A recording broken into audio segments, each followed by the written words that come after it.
그 변화된 마음 속에서 변화된 삶이 사라지는 거죠. 되어지는 것입니다. 그게 복음입니다. 여러분 어떠세요? 여러분의 마음은 부드러워지셨습니까? 부드러운 마음을 소유하신 것 같아요. 그런데 우리의 마음은 이렇게 근본적으로 성령의 역사에 의해서 부드러워졌지만 우리가 주의하지 않으면 우리의 부드러워졌던 마음이 다시 굳어질 수도 있다는 것입니다.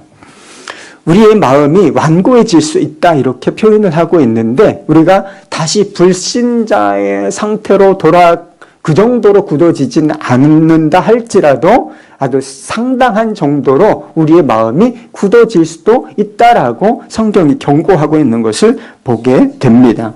오늘 읽은 말씀인데요. 히브리서 3장 8절부터 8절 12절 말씀이에요. 광야에서 시험하던 날에 거역하던 것 같이 너희 마음을 완고하게 하지 말라. 형제들아 너희는 삼가 혹 너희 중에 누가 믿지 아니하는 악한 마음을 품고 살아계신 하나님에게서 멀어질까 떨어질까 조심할 것이요. 마음을 완고하게 하지 말라. 하나님께 떨어질까 조심하라. 이런 말씀이 있어요. 그런데 이 히브리서 기자는 지금 세상 사람들, 불신자들을 향하여 말하는 것이 아닙니다. 예수 믿는 사람들을 향하여 경고하고 있는 것이죠. 그러니까 예수 믿는 사람들도 마음이 완고해질 수 있다는 것을 말하고 있는 것입니다. 여러분 우리의 삶에 왜 문제가 많이 생깁니까? 그러니까 마음이 굳어지기 때문에 우리의 삶에 온갖 문제들, 이러저러한 문제들이 생긴다. 그렇게 말할 수 있는 거예요. 여러분 우리가 왜 죄를 짓는지 여러분 생각해 보셨습니까? 죄의 유혹이 너무나 크기 때문인가요?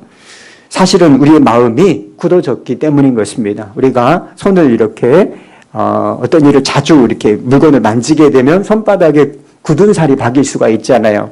굳은 살이 박이면 감각이 둔해집니다. 그래서 마음이 굳어지면 죄에 대한 감각이 무뎌지게 되는 거예요. 그래서 유혹이 유혹으로, 죄가 죄로 깨달아지지를 않는 것이죠. 하나님의 말씀과 경고를 들으면서도 그것을 잘 깨닫지를 못하고 그것을 무시하게 되니까 우리가 죄의 유혹에 넘어가고 죄를 짓게 되는 것입니다. 여러분 다른 사람들과의 관계가 왜 나빠집니까? 여러분들은 주변 사람들과의 관계가 좋으신가요? 왜 우리가 다른 사람들과의 관계가 나빠지는가? 다른 사람을 수용하고 받아들일 수 있는 마음의 상태가 아니기 때문에 그래요. 마음이 굳어져 있기 때문에 부드럽지를 못하기 때문에 다른 사람을 수용하고 받아들일 수가 없는 거예요. 굳어진 마음에서 짜증과 불평, 비난하는 말, 상처 주는 말, 이런 말들이 툭툭 튀어나오니까 당연히 다른 사람들과의 관계가 악화될 수밖에 없는 거예요. 부부간의 관계도 생각해 보세요. 마음이 부드러우면 조금 이렇게 어려운 일이 있어도 그것을 품고 수용할 수가 있어요. 따뜻하게 감싸줄 수 있습니다. 그런데 마음이 막 거칠고 완고해지면 그냥 가시돋친 말들이 팍팍팍 이렇게 나가게 되는 것이죠. 그러니까 당연히 이 갈등이 생기고 또 문제가 생길 수밖에 없는 구조가 되는 것입니다. 우리 마음의 상태를 결정하는 것은 우리 마음의 주인이 누구인가 하는 데 달려 있습니다. 그러니까 우리가 무엇을 바라보고 사느냐가 우리 마음의 상태를 결정하는 것입니다. 여러분 우리가 주님을 바라보고 주님께 집중하고 살면 마음이 어떨까요? 부드러워집니다. 항상 주님을 생각하고 주님을 바라보고 주님께 집중하면 주님이 부드러운 분이시니까 은혜와 사랑을 충만하게 가지고 계신 분이니까 우리 마음도 부드러워지게 되는 것이죠. 그러나 우리가 주님께 집중하지 못하고 세상을 바라보게 되면 어떻게 될까요? 예수 믿는 사람들도 세상을 바라보고 살면 잡초가 무성한 정원처럼 우리 마음의 상태가 엉망이 되고 마는 것입니다. 마음의 상태가 막 여러 가지 잡초 같은 것들로, 쓰레기 같은 것들로 엉망이 될 수밖에 없다는 것입니다. 여러분의 마음은 굳어져 있지 않은지 한번 생각해 보세요. 예수님을 믿는다고 생각하면서도, 그렇게 말하면서도 예수님을 의식하지도 않고, 또 주님 앞에 서라면 도무지 할 수 없는 그런 말들을 내뱉고 불평하고 또 분노하고 무절제하고 염려와 근심에 사로잡혀 있다면 우리의 마음이 어떻게 된 것일까요? 여러분, 굳어진 것입니다. 프랭크 루박 선교사님도 그런 상태에 빠졌을 때가 있었다고 말하고 있습니다. 그 교재에 보면 그렇게 나와요. 주님을 바라보고 사는 삶을 포기하고 며칠이 지나자 그러니까 마음이 굳어지게 되었다라고 하는 것이죠. 제가 일기를 잠깐 읽어드려 볼게요. 1930년 4월 19일 나는 지난 며칠간 포기하고 지냈습니다. 그리고 오늘과 어제 그 결과의 증거를 보았습니다. 재치 있게 말하려고 하다가 나는 그만 다른 사람들의 감정을 상하게 하는 말을 내뱉고 말았습니다. 그리고 조급해졌습니다. 적어도 이들 중 한 사람에게 이 시도에 대해 이야기한 적이 있기에 그가 이것을 그 결과라고 생각할까 봐 마음이 떨립니다. 그러니까 주님을 바라보고는 사는 삶을 일정 기간 포기하니까 재치 있게 말하려고 했던 것인데도 다른 사람에게 상처를 주는 그런 말을 내뱉고 말았다 하는 얘기죠. 여러분, 우리 마음이 굳어지지 않도록 조심해야 하는 것입니다. 그런데 히브리서 기자는 마음을 완고하게 하지 말라 이렇게 말하면서 공동체의 중요성을 이야기하고 있어요. 히브리서 3장 13절 말씀인데요. 오직 오늘이라 일컫는 동안에 매일 피차 권면하여 너희 중에 누구든지 죄의 유혹으로 완고하게 되지 않도록 하라. 매일 피차 권면하라 이런 말이 있어요. 매일 피차. 그러니까 우리 성도들이잖아요. 지바영광교회 성도들 이렇게 공동체를 이루어 살고 있으면 매일 피차 권면하라는 거예요. 권면, 축복하고 권면하고 위로하고 그리고 문제가 있으면 붙들어주고 이렇게 하라는 것이죠. 마음이 완고해지지 않는 것과 피차 권면하는 것이 상당한 관련성이 있다는 것입니다. 관련성이 있어요. 마음이 완고해지지 않으려면 피차 권면하고 또 붙들어 주어야 한다. 이렇게 말하고 있는 것입니다. 여러분, 이것이 영성일기를 쓰는데 그냥 혼자 쓰지 않고 우리가 나눔방이라고 하는 것을 만들어서 쓰고 있는 이유인 것이에요. 마음을 열고 나눔방에서 서로 교제해야 하는 이유라 하는 것이죠. 나눔방에서 성도들과 교제하는 것은 주님과의 교제에 상당히 중요한 영향을 미칩니다. 여러분, 우리가 주님을 바라보고 주님을 닮아가는 것은 지극히 개인적인 일이기도 하지만 거기서 그치는 것이 아니에요. 공동체적인 일이기도 하다라고 하는 것이죠. 여러분, 혼자 개인적으로 주님을 바라보는 것이 중요하지요. 그런데 그것만큼 중요한 것이 무엇이냐면 함께 주님을 바라보는 거예요. 공동체 안에서 함께 주님을 바라보는 것이 우리가 주님을 닮아가고 주님과 친밀한 교제를 나누는 데 있어서 굉장히 중요한 요소가 된다. 자, 그래서 요한일서 3장 말씀을 보면 이런 말씀이 있어요. 우리가 보고 들은 바 너희에게도 전함은 너희로 우리와 사귐이 있게 하려 함이니 우리의 사귐은 아버지와 그 아들 예수 그리스도와 더불어 누림이라.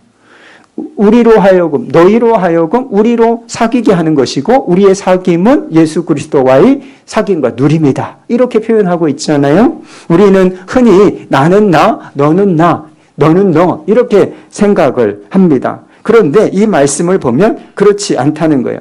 그리스도인의 교제에는 삼각형 구조를 가지고 있다는 거예요. 어떤 구조?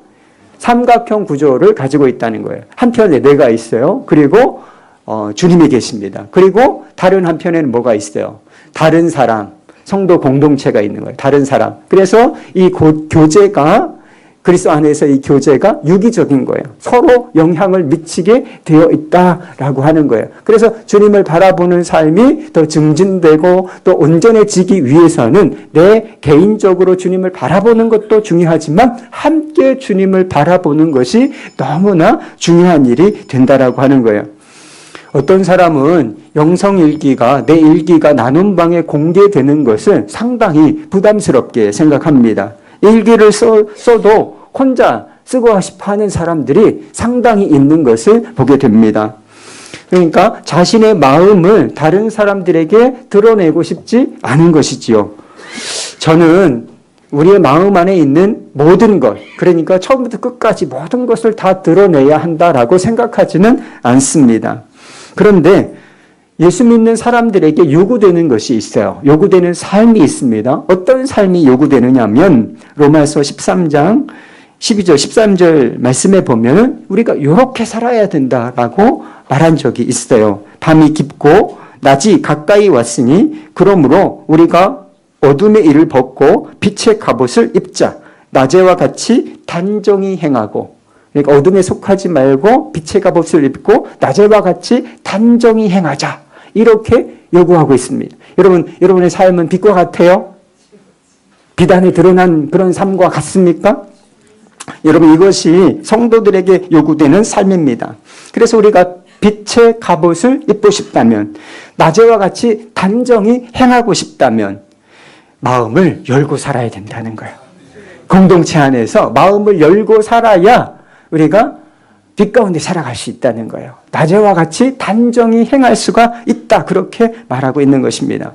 특별히 부정적이고 어두운 부분이 치료되고 회복되기를 원한다면 내 마음을 다른 사람 앞에서, 주님 앞에서 드러내는 것과 같이 다른 사람 앞에서 드러내고 살아가는 것이, 마음을 열고 사는 것이 너무나 중요한 일이라고 말씀드리는 것입니다. 우리가 경험하는 많은 문제들이 사실은 마음을 드러내고 살지 않기 때문이에요. 마음을 꽁꽁 싸매고 감추고 살기 때문에 여러 가지 문제가 발생하는 것을 알게 됩니다. 여러분, 은밀한 죄가 끊어지지 않는 이유가 뭐겠어요? 은밀한 죄, 그냥 은밀한 상태로 남아있기 때문입니다. 나만 알고 아무도 모른다. 내가 이 죄 짓는 거 나만 알고 아무도 모른다. 이렇게 생각하기 때문에 그것이, 그 습관이, 악한 습관이 끊어지지 않는 거예요. 예를 들어서 제가 음란의 유혹을 받고 있습니다. 제가 다른 사람을 미워하는 생각을 품었습니다.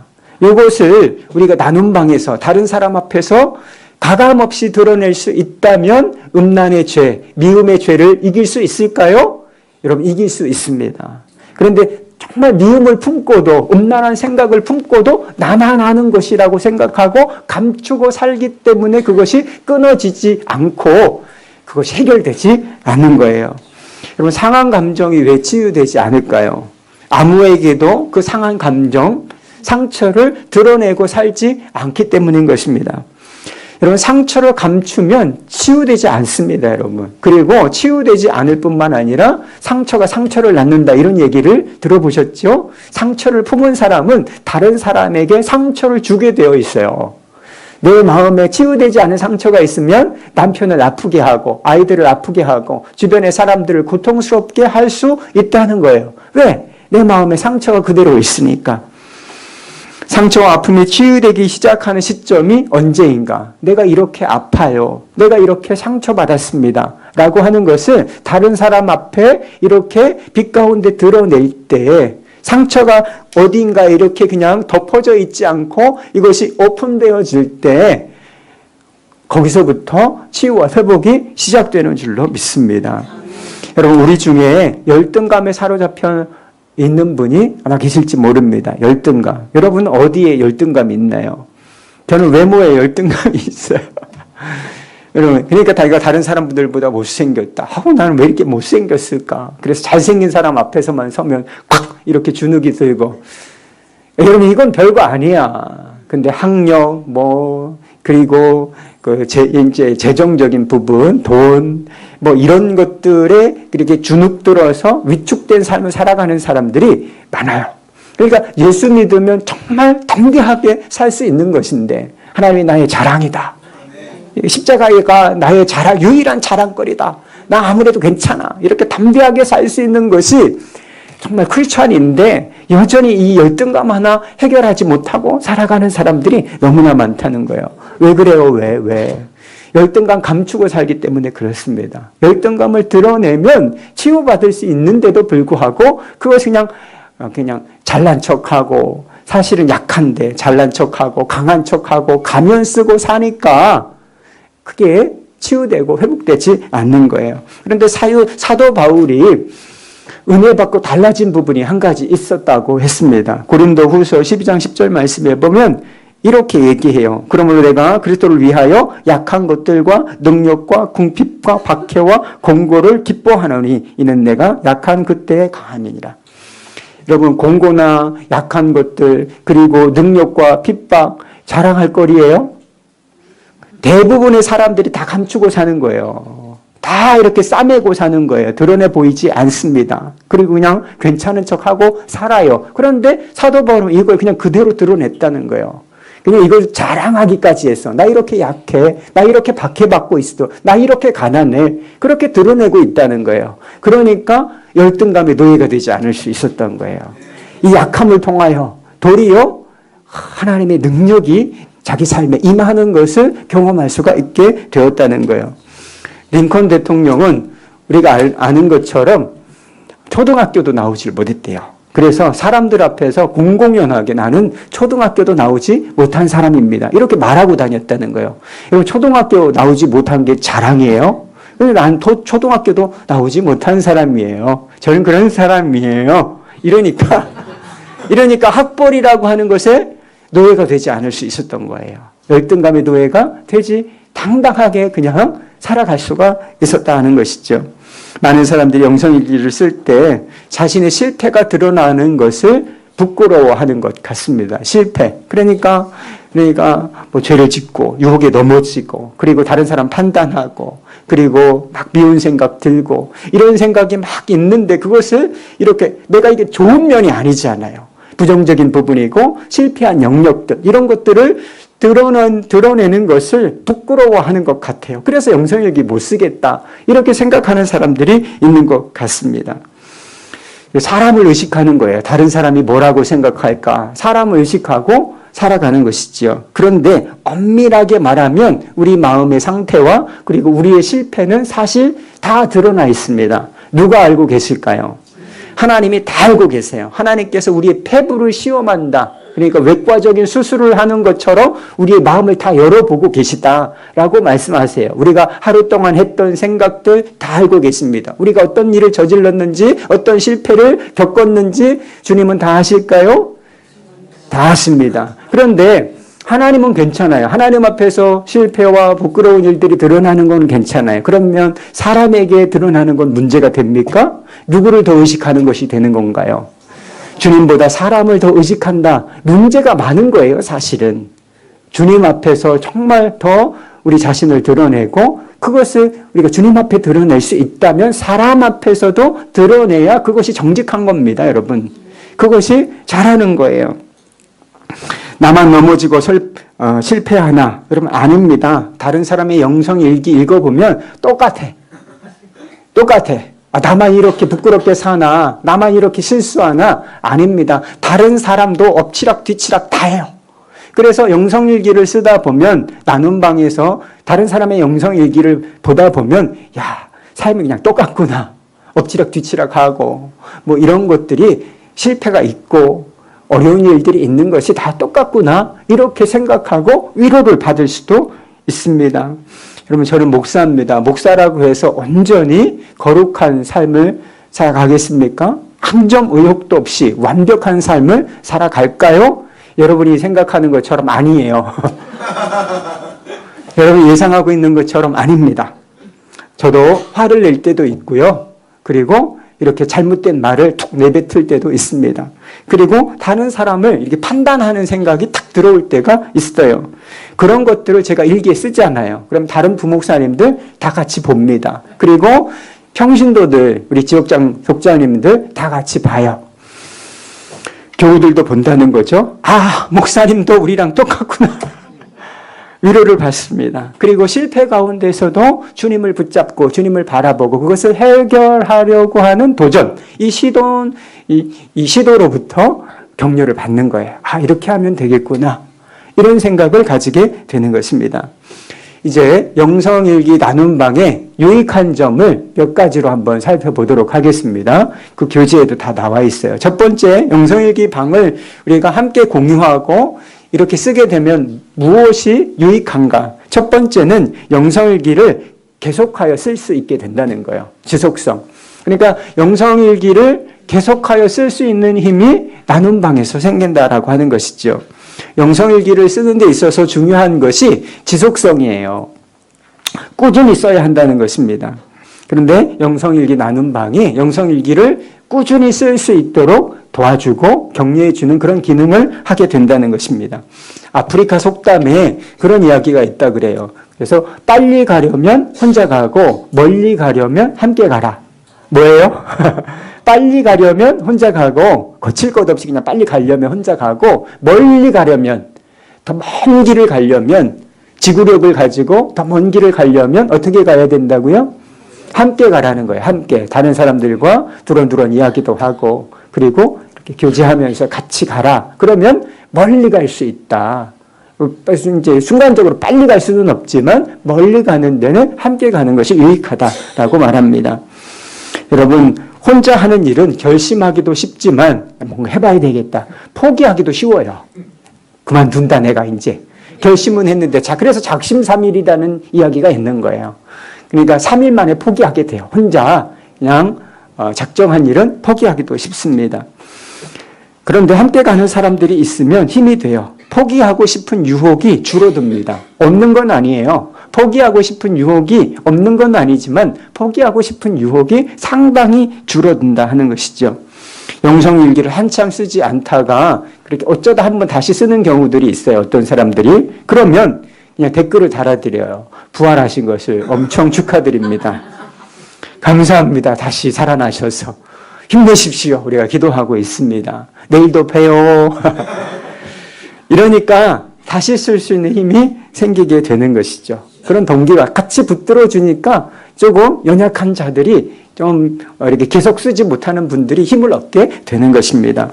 두 번째 유익은 무엇이냐? 영성일기 나눔방이 영적 교제의 장이 된다는 거예요. 영적 교제의 장이 된다. 나눔방이 함께 영적으로 성장할 수 있는 터전이 되는 것입니다. 성도의 교제는 영적으로 성장하는 데 있어서 굉장히 중요한 역할을 합니다. 우리가 이렇게 모여서 함께 신앙생활을 하잖아요. 그런데 이런 진정한 교회를 경험할 수 있는 것은 여러분 소그룹이에요. 교회의 성도의 교제를 경험할 수 있는 것은 저희 교회는 뭐 몇천 명씩 모이니까 주일에 와도 교제가 안 일어나.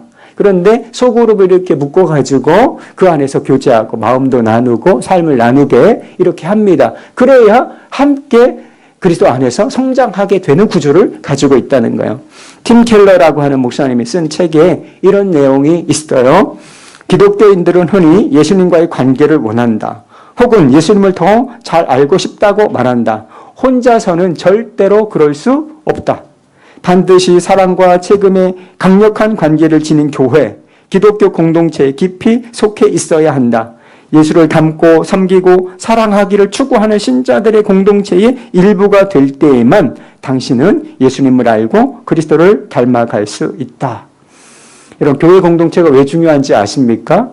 옛날엔 무교회주의라고 하는 것도 있었어요. 그냥 집에서 알아서 그냥 주님 바라보고 신앙생활 하면 되는 거지. 교회에 이렇게 만나가지고 문제들이 많으니까 모이지 말자. 이런 생각들이 있었습니다. 그렇지만 하나만 알고 둘은 모르는 거예요. 함께 공동체를 이루고 사랑과 책임을 그리고 주님을 바라보는 그런 열망을 가진 공동체 안에 속해야 진짜 우리가 그리스도 안에 성숙할 수 있다는 거예요.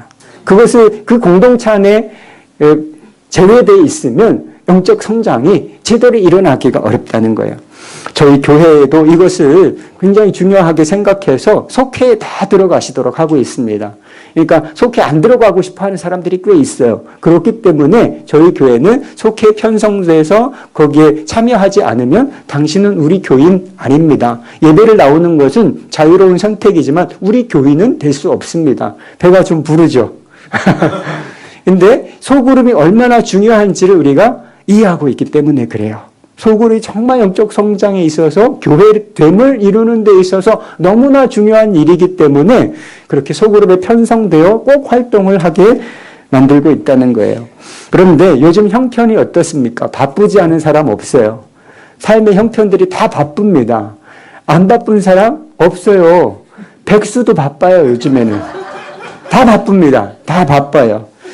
모일 수 있는 시간이 그러니까 항상 부족한 거예요. 모일 수 있는 시간이 항상 부족하다. 그런데 영성일기 나눔방은 훌륭한 교제의 장이 돼요. 아무리 모이는데 열심인 사람들도 아마 매일 모이기는 어려울걸요. 그러나 나눔방에서는 매일 만날 수가 있습니다. 성도들이 만나서 주님이 주시는 은혜를 그렇게 나눌 수가 있어요. 여러분, 우리가 소그룹에 모여서 중요한 것들이 있지 않습니까? 마음을 나누는 것, 그리고 서로의 기쁨과 슬픔을 나누는 것, 서로의 형편과 처지를 나누는 것, 다 중요한 일이에요. 그리고 서로의 기도 제목을 알고 함께 중보하며 기도하는 것, 여러분, 우리가 이것이 소그룹으로 만나서 우리가 교제하는 이유입니다. 이것이 굉장히 중요한 요소들이에요. 그런 일이 나눔방에서는 매일 일어날 수가 있다는 거예요. 그것이 나눔방의 장점입니다. 이렇게 온라인에서 매일 만나고 교제하다가 이렇게 오프라인에서 이렇게 얼굴을 대면하고 만나면 매일 만난 것 같아. 일주일 만에 만난 건데 매일 만난 것 같은 효과가 있다는 거예요. 계속 이렇게 영상일기를 통해서 교제하면서 탁 이렇게 오프라인에서 만나게 되면 우리 어제 만난 것 같아. 이런 느낌이 들게 된다라고 하는 것이죠. 성도의 교제가 놀랍게 증진되고 확장되는 것을 이 나눔방을 통해서 경험하게 된다는 것입니다. 어떤 분이 영성일기에 대한 간증을 하시면서 이런 간증을 하셨어요. 제가 소개를 해드려 볼게요. 같은 목장 또 함께 봉사하는 위원회에서 나눔은 서로를 믿음의 동력자로 세워가기에 정말 유익했다. 나는 직장을 다녔기에 목장 예배를 드리고 나누기가 어려웠었다. 겉돌던 목원들과의 관계가 매일 짧은 글을 통해 삶에 대한 세세한 나눔과 구체적인 중보기도로 이어지고 정말 동역자의 삶으로 목원들과의 관계가 돈독해짐을 느꼈다. 표현할 수 없는 친밀함, 특히 몇몇 골드 멤버들 사이에는 어떤 끈 같은 것이 생겨 며칠 영성일기라도 빠지면 무슨 일이 있나 하고 목을 빼고 결석자를 기다리게 되었다. 그러니까 이 영성일기 반응을 통해서 진짜 그런 성도의 교제, 그런 공동체, 이 관계의 친밀함 이런 것들을 누리게 되었노라 이렇게 고백하는 것이었습니다. 작년에 한국에 메르스 사태가 있었습니다. 그러니까 메르스 그냥 공포 분위기였어요. 거의 사실 실제적인 위험보다 사람들이 두려워하는 것이 더 심각했기 때문에 그런 일이 있었는데요. 그러니까 메르스라고 하는 바이러스가 이제 어떤 병원을 통해서 쭉쭉 퍼졌기 때문에 그것이 아주 민감한 문제가 되었습니다. 외출도 자제했어요. 그러니까 그 기업체나 그런 대형 마트들, 백화점들 매출이 상당히 떨어지는 그런 일들까지 있었다는 거예요. 그래서 교회에서도 만남을 이렇게 자제해야 하는 상황이 됐어요. 그러니까 예배를 안 드릴 수는 없잖아요. 그래서 예배는 드리지만 이 소그룹 모임은 좀 자제해야 하는 그런 결정을 할 수밖에 없는 상황이 있었습니다. 그런데 그때 이 영성일기가 얼마나 소중한지 그때 알게 됐어요. 거의 몇 주씩 만나지 못했을 때도 성도의 교제는 끊어졌을까요? 끊어지지 않았습니다. 영성일기 나눔방이 있었기 때문이라 하는 것이죠. 제가 치바 영광교회에서 강의를 한다, 영성일기 세미나 강의를 한다는 것을 제가 교구 담당하고 있는 교구의 성도님들이 많이 알고 있습니다. 그래서 제가 기도 부탁도 드렸지만 아마 이 영성일기 세미나를 위해서 우리 리더십들이 기도를 해주시고 있으실 거예요. 왜 그럴까요? 영성일기 때문에 그렇습니다. 제가 부탁도 드렸지만 영성일기 속에서 강의를 준비하는데 주님 은혜를 구합니다. 저 잘 모르겠어요. 주님의 은혜가 필요합니다. 성령께서 역사해 주세요. 이렇게 기도를 딱 거기에 기도 제목도 올리고 이렇게 영성일기를 탁 올리면 댓글로 그렇게 달아주세요. 영성일기 가운데 충만한 은혜가 세미나 가운데 충만한 은혜가 있기를 기도하겠습니다.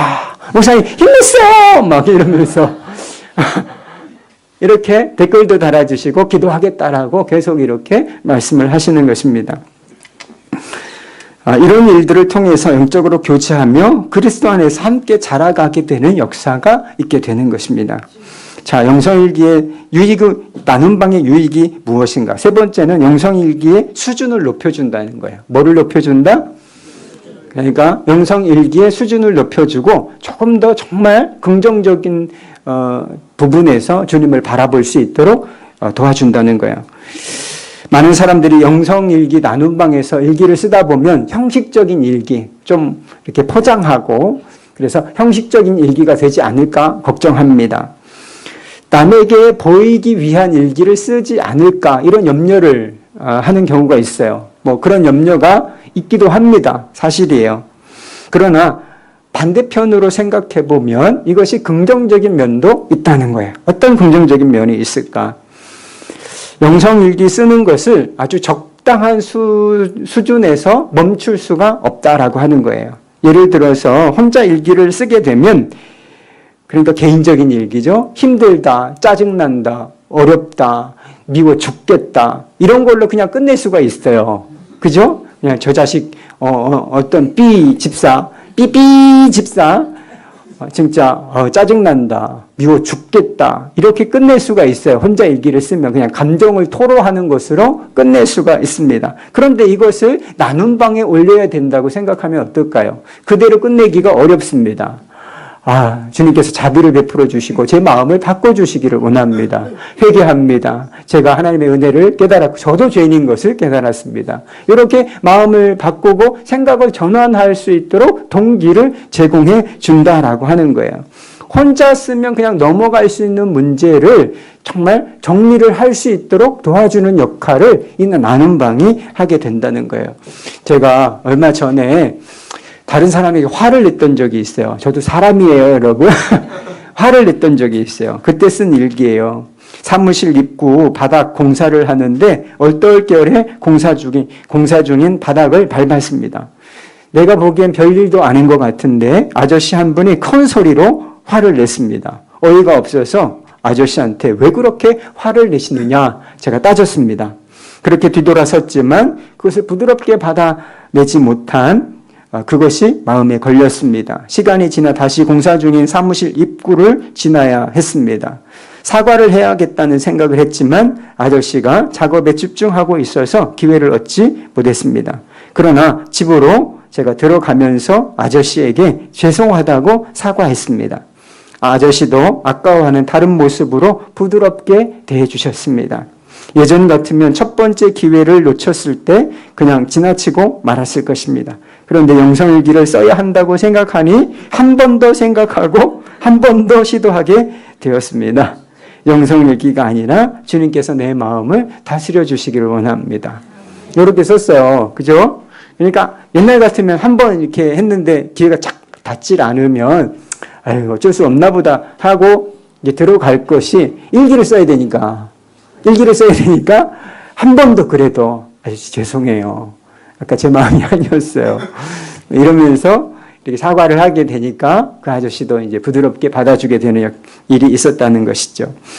네 번째는 컴퓨터와 인터넷, 이 스마트폰이 거룩한 도구가 되게 한다라고 하는 거예요.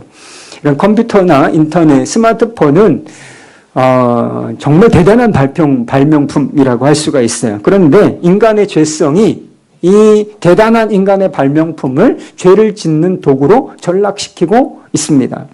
그것도 아주 신속하고 광범위하게 죄를 짓는 도구로 만들고 사용하고 있다는 거예요.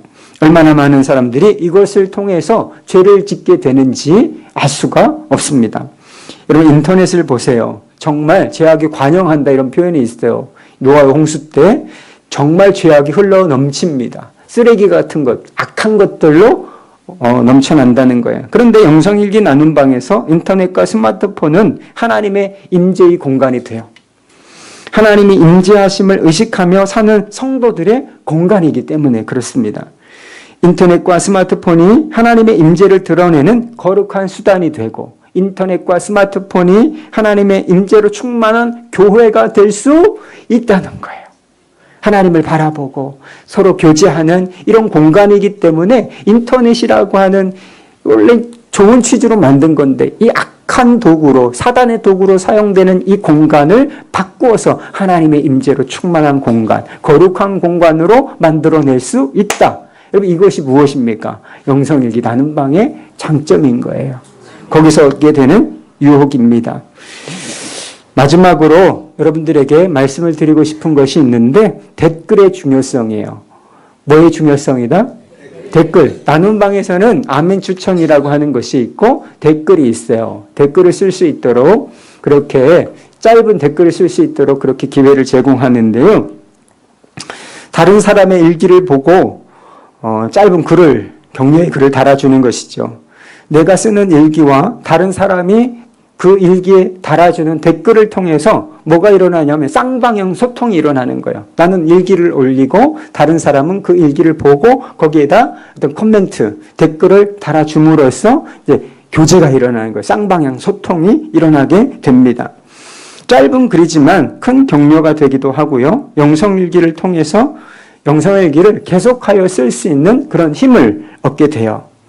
얼마 전에 저희 교회에서 영성일기 집회가 있었어요. 그런데 어떤 분이 오셨느냐면 미국에 사시는 집사님이 오셔서 간증을 해주셨어요. 아주 글로벌하게 놉니다, 우리가. 미국에서 오신 분이 간증을 해주셨는데 이런 댓글을 섬기면서 받은 은혜를 나누어 주셨는데 요거를 여러분들과 나누고 기도하겠습니다. 전 2년 전에 성지순례 나눔방을 통해 영성일기를 시작하였고 나눔방의 지킴이로 댓글을 나누며 영성일기의 유익을 풍성하게 누렸습니다. 얼굴도 모르는 분들의 일기를 꼼꼼히 읽고 특징을 정리하며 일기에서 기도 제목을 찾고 댓글을 달면서 중보 기도를 하였습니다. 저희 댓글에 마음을 여시게 되면서 제 일기에도 댓글을 달아주시고 주님 안에서 서로 깊은 교제를 시작하였습니다. 캐나다로 막 이민 가셔서 힘들어 하시는 자매님의 일기를 만나고 같은 이민자로 얼마나 외롭고 힘드실까 공감이 되어 위로의 댓글을 달며 교제하다가 저희 나눔방에 초대하게 되었습니다. 그 집사님은 힘든 이민 생활에서의 영적 오아시스 같은 나눔방이라고 표현하셨습니다. 또 어떤 자매님께서는 저희 나눔방에 함께 가입하게 되었는데 이 자매님은 미국에서 이사를 많이 하시면서 교제권이 없어 외롭고 힘들어 우울증 약을 복용하고 계셨습니다.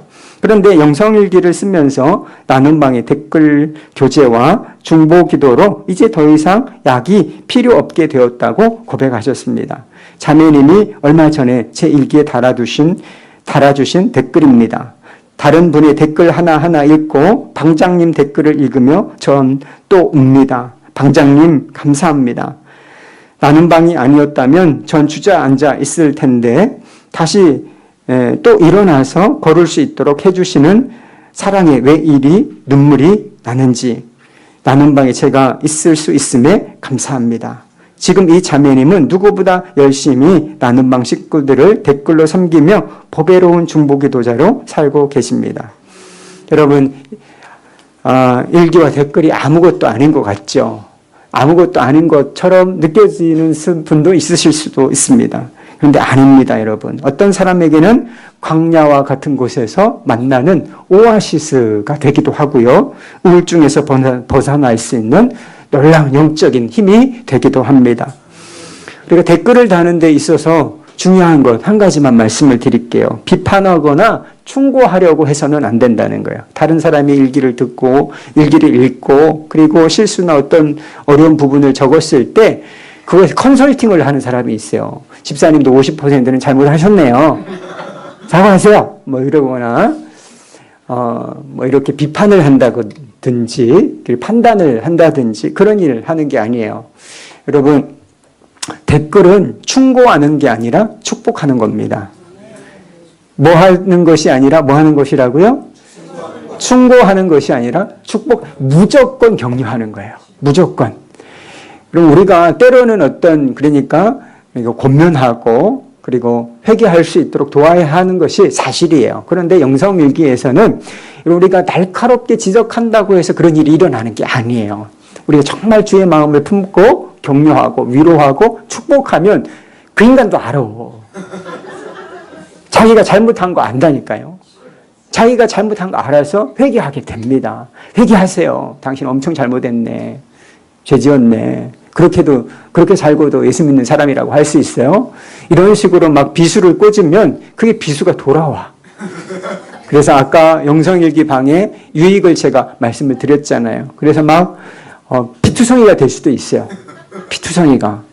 잘못하면. 그러니까 영상일기 댓글은 어떻게 쓰는 거라고요? 무조건 축복하는 거다. 무조건 축복하는 거다. 격려하고 위로하고 함께 기도하고 주님의 마음을 품고 그렇게 기도하는 것입니다. 우리 교회 어떤 부목사님, 일본에서 선교하던 부목사님이에요. 근데 우리 부목사님이 댓글을 그렇게 열심히 달아요. 그런데 댓글을 달 때 자기가 어떻게 댓글을 다는지 이야기를 해주더라고요. 모니터가 있잖아요. 이렇게 스마트 패드 같은 게 있으면 거기 그 일기를 3번을 읽는다는 거예요. 핵심을 파악하기 위해서 3번을 읽고 그리고 댓글을 달 때 안수하며 댓글을 단다는 거예요. 안수하는 거예요. 그래서 주님의 마음으로 안수하면서. 여러분 이게 중보기도 아니겠습니까? 신방 아니겠습니까? 그래서 사람이 그런 댓글을 통해서 살아나게 되는 역사가 있게 되는 거예요. 그럼 꼭 댓글을 달아주실 때 충고하는 게 아니라 축복하는 거다. 무조건 격려하는 거다. 주의 마음을 전하는 거다. 힘내십시오. 기도하고 있습니다. 이렇게 하는 것이 댓글이에요. 그래서 이 나눔방과 댓글을 통해서 여러분 아름다운 성도의 교제를 경험하실 수 있기를 바랍니다. 기도하겠습니다. 하나님 아버지, 우리에게 마음을 열고 살라 말씀하신 것을 우리가 받아들입니다.